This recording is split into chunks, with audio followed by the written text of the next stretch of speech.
Hello friends, good morning all. एक बार फिर से स्वागत है आपका हमारे यूट्यूब चैनल पर। आज हम आपके लिए लेके आए हैं पेपर 2 कॉमर्स में से again 10 questions from the unit number 5 that is called business statistics.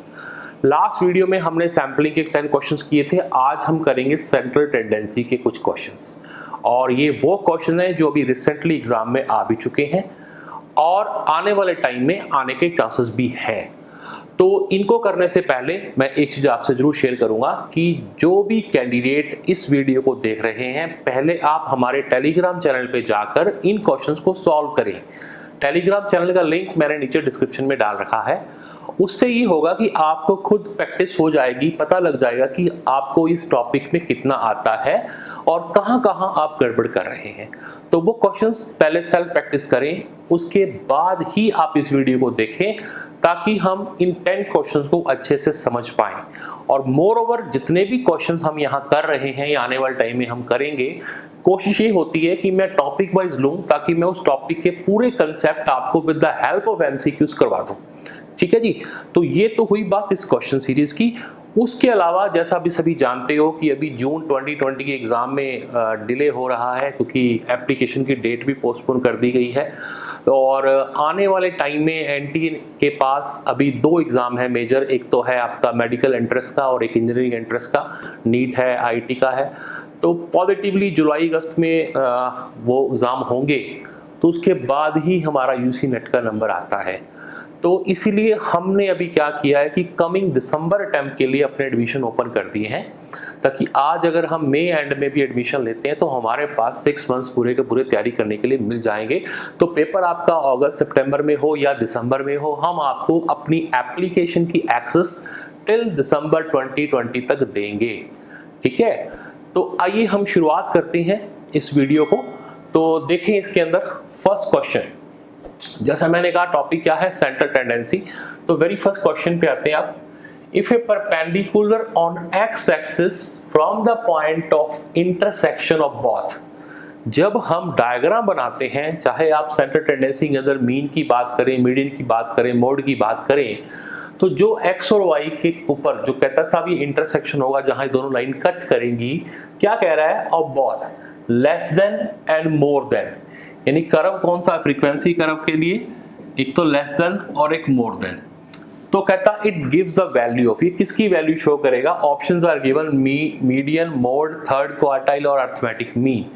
तो जहां भी लेस देन मोर देन की बात आ जाती है, लेस देन मोर देन की बात आ जाती है, वहां पर हम बात करते हैं मीडियन की। ठीक है, तो right answer of this question will be the first one, that is called median. चलिए, come to the second one, very simple question. The algebraic sum of the deviation from mean, कि जब भी हम arithmetic mean निकालते हैं, actual mean निकालते हैं, जिसको हम बोलते थे x बार, तो उसके जो डेविएशन, जिसको हम बोलते हैं deviation dx, x minus x बार, उसका जो टोटल आएगा, सम आएगा, जिसको हम कहते हैं sigma dx, it will always be 0। ये प्रॉपर्टी है अरिथमेटिक मीन की, बहुत बार एग्जाम में आती है। इसकी प्रॉपर्टीज के अंदर फर्स्ट प्रॉपर्टी मैंने बता दी है, अभी नेक्स्ट में हम और डिस्कस करेंगे। तो फर्स्ट प्रॉपर्टी क्या है, the sum of the deviation taken from actual mean is always 0। Got it? Okay. Second के बाद come to the next question. Given a normally distributed continuous variable, the best measure of tendency। जैसे मैंने कहा centre tendency के अंदर हम mean, median, mode, geometric mean, harmonic mean, इन 5 variables की बात करते हैं। तो इस क्वेश्चन में क्या कहा गया है कि अगर आपके पास नॉर्मली डिस्ट्रीब्यूटेड कॉन्टिन्यूस वेरिएबल हो, ठीक है जी, नॉर्मली डिस्ट्रीब्यूटेड मतलब कोई भी उसमें एबनॉर्मल फैक्टर नहीं है, तो वहां पर कौन सा मेजर बेस्ट सूट करता है, तो वहां हम कहेंगे सा मीन सबसे ज्यादा हम यूज करते हैं। एक्स बार आप कोई भी टेस्ट देख लो, आपने अपने एग्जाम पॉइंट ऑफ से पढ़े होंगे, Z test, T test, chi square, ज्यादातर टेस्ट के अंदर हम मीन को यूज करते हैं, क्योंकि अगर डाटा नॉर्मल है तो mean is the best measurement. Fine. चलिए, थर्ड के बाद बच्चे आए फोर्थ पे। Calculation of the mode from the group data is usually better than from the ungrouped data। अब ये grouped ungrouped क्या है, पहले आप इसको समझें। अगर मैंने सिंपली एक डाटा दिया, सपोज आई सेड कि मैंने एक क्लास में टेस्ट लिया और टेस्ट के अंदर मैंने ना 10 स्टूडेंट्स का स्कोर बता दिया आपको कि 10 स्टूडेंट्स का स्कोर क्या है।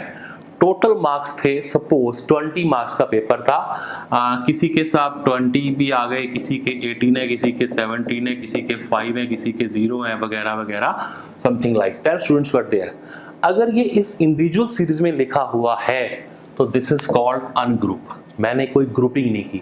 बट अगर मैंने कह दिया मैं तो जी 4 ग्रुप बनाऊंगा, ऐसे कितने बच्चे हैं जिनके 0 से 5 मार्क्स हैं, 5 से 10 वाले कितने हैं, 10 to 15 वाले कितने हैं, 15 to 20 वाले कितने हैं, फाइन। तो मैंने बोला 0 से 5, सपोज मैं 5 को इंक्लूसिव लेता तो मैंने कहा साहब नंबर ऑफ स्टूडेंट्स फ्रीक्वेंसी कितने हैं, 2 हैं। 5 to 10 इसमें आपको नहीं दिख रहा, ठीक है, तो समथिंग लाइक, यानी ये किसकी बात कर रहा हूं मैं, ये बात कर रहा हूं मैं ग्रुप की। तो हम जब कैलकुलेशन करते हैं किसकी, मोड, जिसका सिंबल क्या था, Z, तो एक तो हम करते हैं अनग्रुप डाटा के लिए, एक करते हैं ग्रुप डाटा के लिए। तो क्वेश्चन कहता है calculation of mode from the group data is usually better. Group data के द्वारा मोड की गई कैलकुलेशन ज्यादा बेटर मानी जाती है, उसका कारण आपसे पूछा है।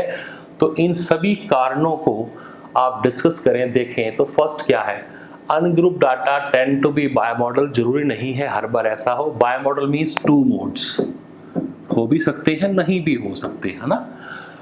Regardless of the skewness of distribution, mode for the group data remain same, no. तो अगर आप सर्च करेंगे तो आपका जो राइट आंसर आएगा इस क्वेश्चन में, that will be the D, mode is likely to be the most representative of the data set. ये मोड की फीचर में आता है, ठीक है। चलिए, after this come to the next one, which of the following is the tool of measure of the variation of the items। अब आती है सब वेरिएशन की। वेरिएशन क्या है, सपोज मैंने कहा जी सेंटर टेंडेंसी के लिए मैंने मीन निकालना है, some items are given, let I have taken 5 items, 2 3 4 5 6। सो हम पहले इसका समेशन कर दें, टोटल कर दें, and it comes 20 summation of x। अब मैं बात करता हूँ मीन की। अगर मैं मीन निकालता हूँ तो summation of x bye number of items, it will be 20 by 5, that is 4। 4 को लेके मैं डेविएशन निकालता हूँ x माइनस एक्स बार, ठीक है साहब। तो मैं क्या करना चाह रहा हूँ, मैं बात करना चाह रहा हूँ वेरिएशन की। वेरिएशन किसके बीच, 2 बातें, इन सभी 5 आइटम्स के बीच कितना गैप है, दूसरी बात इनका जो मीन है दैट इज 4, उससे कितना गैप है। ये दोनों चीजें कौन बताएगा, उसको हम बोलते हैं डिस्पर्जन। ये जस्ट मैं आपको मीनिंग बता रहा हूं डिस्पर्जन का। Dispersion measures 2 things, the variation in the items of the x series, in between कितना डिफरेंस है, और दूसरी बात है उन सभी आइटम का उसके मीन से कितना डिफरेंस है। ये 2 बातें निकालने के लिए हम पढ़ते हैं डिस्पर्जन को। तो ये क्वेश्चन का आंसर क्या था, डिस्पर्जन। नेक्स्ट पे आते हैं साहब 6 क्वेश्चन पे। Again centre tendency is there, measure of the centre tendency which is the most strongly influenced by. अब यहाँ क्वेश्चन के अंदर फोकस किया गया है, कहता जो आपने पढ़ा मीन मीडियन मोड, इसमें सबसे ज्यादा एक्सट्रीम वैल्यू से, खासकर कहाँ, in the tail of the distribution, जो बिल्कुल एंड में मान लो कोई एक्सट्रीम आइटम आ गई। सपोज मैंने कहा साहब ये आइटम्स दे रखे हैं, अभी मैंने सम लिया था, आई हैव चूजन 5 आइटम्स, अब मैंने इसको 60 कर दिया, तो सबसे ज्यादा गड़बड़ कौन करेगा, मीन करेगा। मीडियन पे फर्क नहीं पड़ेगा, क्योंकि मीडियन तो क्या होता है साहब, ये तो पोजिशनल एवरेज है। मोड क्या होता है साहब, मोस्ट रिपीटेटिव आइटम, कोई आइटम से रिपीट नहीं हो रही तो मोड नहीं है।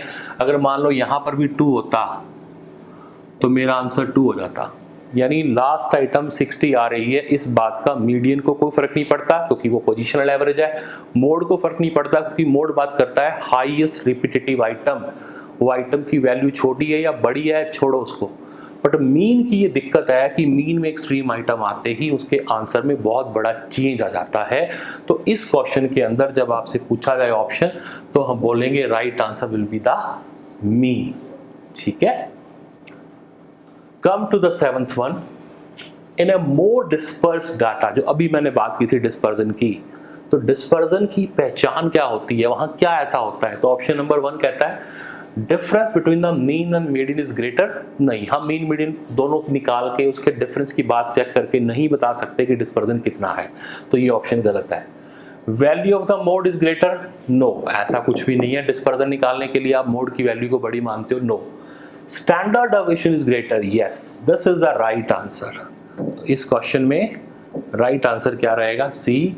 जहां पर स्टैंडर्ड डेविएशन की वैल्यू ज्यादा आएगी वहां पर डिस्पर्जन ज्यादा आएगा, क्योंकि डिस्पर्जन निकालने के लिए हम मेथड पढ़ते थे, आपको याद होगा, हमने पढ़ा होगा रेंज मेथड, हमने पढ़ा होगा क्वार्टाइल डेविएशन मेथड, हमने पढ़ा होगा मीन डेविएशन, स्टैंडर्ड डेविएशन जो इस क्वेश्चन में था अभी, और एक हम बनाते सब कर्व, लॉरेंस कर्व।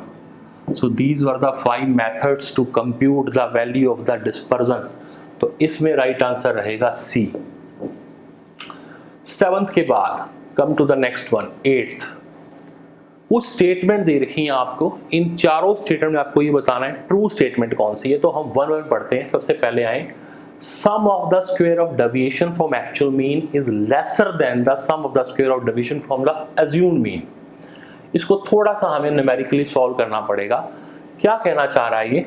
मैंने सपोज यहाँ पर कुछ आइटम ली, लेट इट बी 1 2 3 4 5। मैं इनका एक्चुअल मीन निकालूंगा। एक्चुअल मीन मेरा आएगा इनका total 15 by number of item 5, mean कितना आ गया साहब? 3 एक्स बार लेके मैं निकालूंगा deviation dx x minus x bar.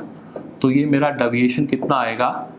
-2 -1 0 1 2, total will B 0। ये अभी हमने ऊपर एक क्वेश्चन पढ़ा था, the sum of the deviation taken from mean is 0, ये प्रॉपर्टी होती है। अब हम सेकंड प्रॉपर्टी की बात करते हैं।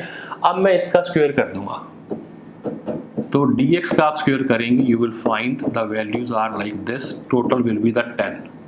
ये क्या ऐसा? This is the sum of the sum of the square of the deviation from the actual mean. ये 10 आ गया, मैंने निकाल लिया। अब ये क्वेश्चन कहता है it is lesser than the sum of the deviation from assumed mean. क्या ये 10 की जो वैल्यू एक्चुअल मीन से आपने निकाली है उसकी वैल्यू अज्यूम्ड मीन के लिए गया स्क्वायर से कम आएगी? ये चेक करेंगे हम। तो हम क्या करेंगे, एक बार और डेविएशन निकालते हैं, बट इस बार मैं x माइनस एक्स बार नहीं करके मैं क्या करूंगा, किसी भी एक वेरिएबल को, किसी भी एक वैल्यू को अदर देन एक्चुअल मीन, इसको छोड़ दें। मैंने सपोज एज्यूम मान लिया 2, तो 2 से मैं डिवीजन निकालूंगा तो वो आएगा, देखें 1 minus 2, 2 minus 2, 3 minus 2, something like. इनका आप स्क्वायर करेंगे। अब ये एज्यूम मीन से ली गई वैल्यू का स्क्वायर आ गया साहब, ये लो टोटल, ये मैंने सिंबल लगा दिया। क्या था question? Sum of the square of deviation from actual mean is lesser than the sum of the square of deviation from the assumed mean. ये बात बिल्कुल ठीक है। तो जो स्टेटमेंट हमें पढ़नी है उसमें फर्स्ट स्टेटमेंट को मैंने विद न्यूमेरिकल आपको प्रूव कर दिया। आप खुद ट्राई करना, you will come to know. चलिए second, standard deviation is independent of choice of origin and scale. No, ऐसा कुछ नहीं है, ये स्टेटमेंट रॉन्ग है। नेक्स्ट पे आते हैं, in a symmetrical distribution mean deviation equals to, ये ध्यान रखना, mean deviation is equal to, ये कैलकुलेशन है 80% या 4/5 ऑफ द स्टैंडर्ड डेविएशन। तो यानी ये स्टेटमेंट भी आपकी बिल्कुल ठीक है। तो फर्स्ट स्टेटमेंट करेक्ट है आपकी, third one is also correct. Fourth पढ़ते हैं। फोर्थ वन इसी में कह रहा है, सिमेट्रिकल बेल शेप डिस्ट्रीब्यूशन में क्वार्टल डेविएशन इज 1/3। नो, अगर मैं इसकी फॉर्मूले की बात भी करूं, क्वार्टल डेविएशन कितना होता है? 2/3 ऑफ द एसडी। इसमें क्या बोला था इसने? 1/3। तो ये भी आपका रॉन्ग है। तो आपके ऑप्शन क्या रहेंगे इसमें? आप टिक कर लेंगे, I think A and C. Let me check again, या A and C will be the right answer. तो हम टिक करेंगे बी ऑप्शन पे। क्लियर? चलिए second last, again 2 statements are given, you have to find the correct and incorrect one. First पढ़ते हैं, the geometric mean of the 2 regression coefficients of x and y variable gives the value of a coefficient of correlation।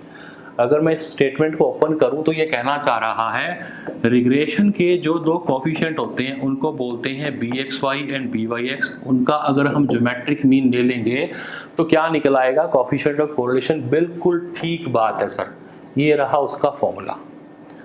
Second statement, अगर आपको उसकी detail जाननी हो तो मैंने correlation के ऊपर पूरा एक वीडियो डाल रखा है, आप उसको देख सकते हो। एक वीडियो है रिग्रेशन के ऊपर, वहां इसकी पूरी डिटेल है। क्लियर। सेकंड स्टेटमेंट क्या है, if the population distribution is not normal, population normally distribute नहीं है, and a sampling distribution of the mean is taken prepared by taking the small size sample, then the sampling distribution of mean is not normal। बिल्कुल ठीक बात है। अगर आप देखेंगे तो यहां पर हमारा जो आंसर रहेगा that will be both the statements are correct। Fine। Come to the last one।